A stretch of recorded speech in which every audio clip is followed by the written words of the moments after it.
All right, I'm all set. Getting ready for the first day of class of the fall semester 2021 in my 21st year of being an adjunct instructor of religious studies at Elmhurst University, formerly Elmhurst College.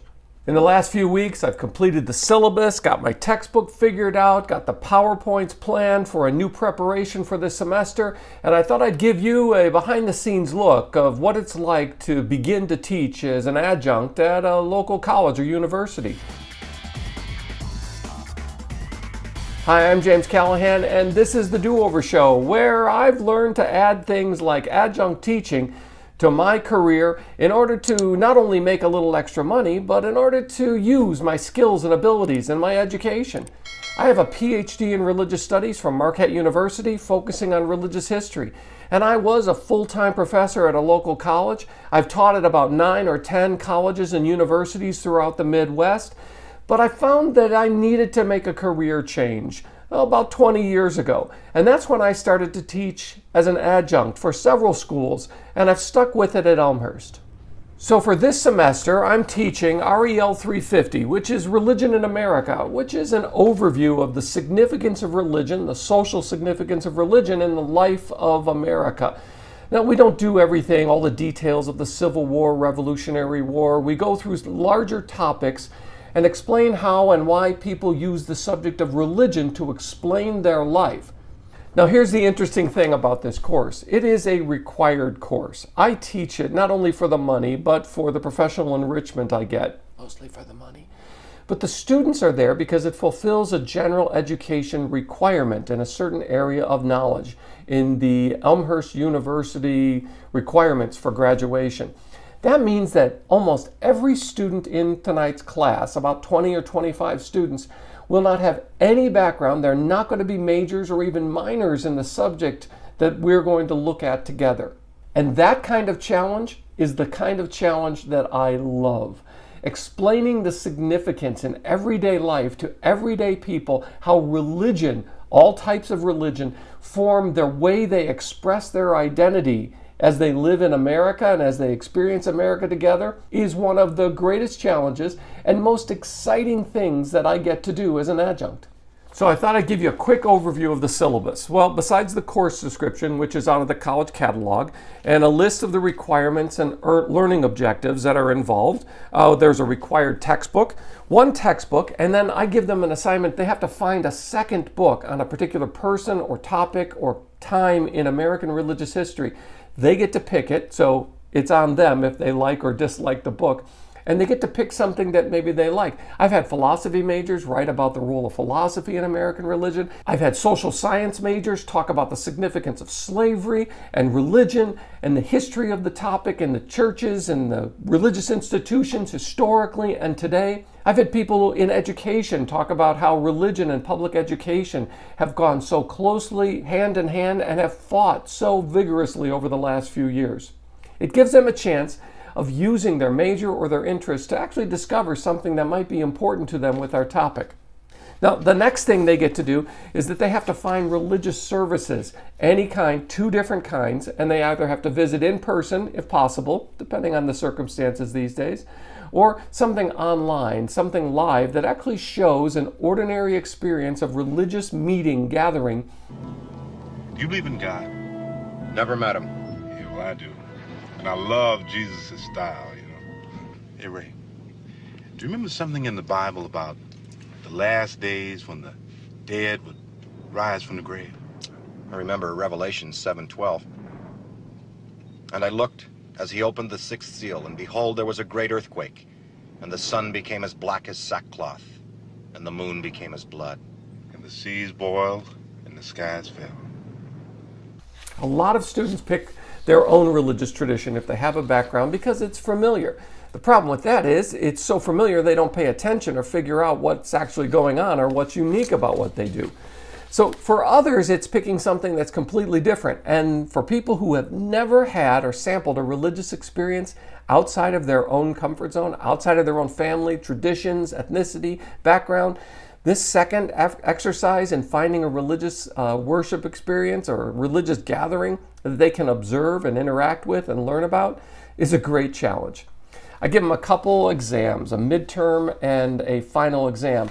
But here's the way I approach it. Because this is not a required course, and because they're not going to spend the rest of their life having to recite details of religion in America for their job, their livelihood, their profession, to express their degree, I give them take-home exams that are open book, open note, and I expect them to go back and use the PowerPoint and go through the material, and I ask them short essay questions. And now these are not the kind of yes or no, multiple guess questions that typically fill a religious studies exam at colleges and universities where you get all the detail and literacy. Anybody? And I see we have our first surrender. Don't worry, Mr. Zuckerberg. Brighter men than you have tried and failed at this class. One valid bit, one modified bit, one reference bit, 5 permission bits. That is correct. Does everybody see how we got there? So this is a way for them to actually process ideas, to compare and contrast religious traditions. Pick 2 dominant religious traditions at this time with this topic and tell me how they dealt with topic X, and explain the differences and similarities. Did they interact in the same way? Did they ever talk to each other? This kind of exercise is really healthy and gets them involved in a good discussion. Now, how do you evaluate something like that when you're actually grading? Well, did they use the notes? Did they use the textbook? Did they use the PowerPoint that we went through these topics together to look at? And did they put together a coherent response to some of the details? Do they have enough details? Do they know where to find them? Here's the little caveat that I use. I make them use Wikipedia for every single assignment in the class. Why? Because anybody who wants to know anything about any of these topics, they're going to Google it, and the first hit they're going to get, the very top of the page, it's going to be the Wikipedia entry. And if they don't know that, if they go home and say, hey, Mom, I'm studying religion in America, and I just learned about immigration in the 19th century and the Irish potato famine and what it did to the East Coast through immigration numbers, Mom's going to go Google that and look it up. And if the student doesn't know as much as Mom, because she Googled it, got it from Wikipedia, then Mom's going to wonder why she's paying for that education, or at least for their cell phone bill. All right, well, I'm going to wrap this up. I've emailed the syllabus to the students. The PowerPoint is uploaded on Blackboard as well as the syllabus, so students have access to it.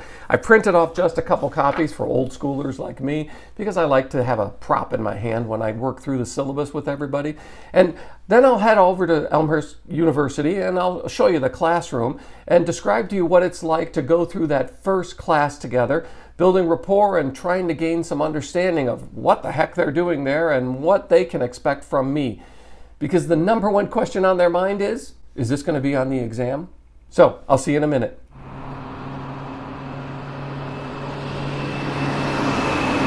Probably one of the best things about being an adjunct with a 1-night-a-week class is that I get to breeze in, commute to the campus, and enjoy the nice afternoon weather. Yeah, it's a beautiful August day. That makes it a little tough to study, but it makes it for a beautiful time to just relax and enjoy a few minutes before you introduce your first class. And this is the building, Old Main. It's called Old Main because it's old and it's on the old part of the main campus. Elmhurst University was started as a sort of a frontier on the western settlements in order to train pastors. Yeah, it was a seminary originally, and then educators, and then nurses, people in healthcare, because in the wild, wild west of the Illinois plains, they needed some place to train the next generation of leaders, and Elmhurst became the place. So I get to work at a school that has this sort of background that is now a much broader university with a religious component as part of its history. And part of that religious component is that you get to interact and question and know the religious and cultural significance of so much of the history of the United States. So my course, Religion in America, gives people that unique opportunity to see how important it is for so many people in so many different ways to be religious.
Okay, first class in the books. 25 students, Religion in America, off to a great start. Everybody showed up, submitted the attendance online, required by the registrar. Do that every week. They're happy. Went through the syllabus, all the details there, shared my email, had a couple jokes, a lot of jokes, got to know where everybody's from, where they see themselves, and we're off to a great start. That's how you start a course. I hope you've enjoyed this little behind-the-scenes look at the first day of another year of teaching as an adjunct for me, and I hope you'll find ways to become more successful yourself, finding adjunct work and making it work for you. And thanks for being part of the Do-Over Show. Please remember to like the video, and while you're there, how about you subscribe and ring the notifications bell so you don't miss the next episode. I'm so glad you found me, and I found you. Thanks.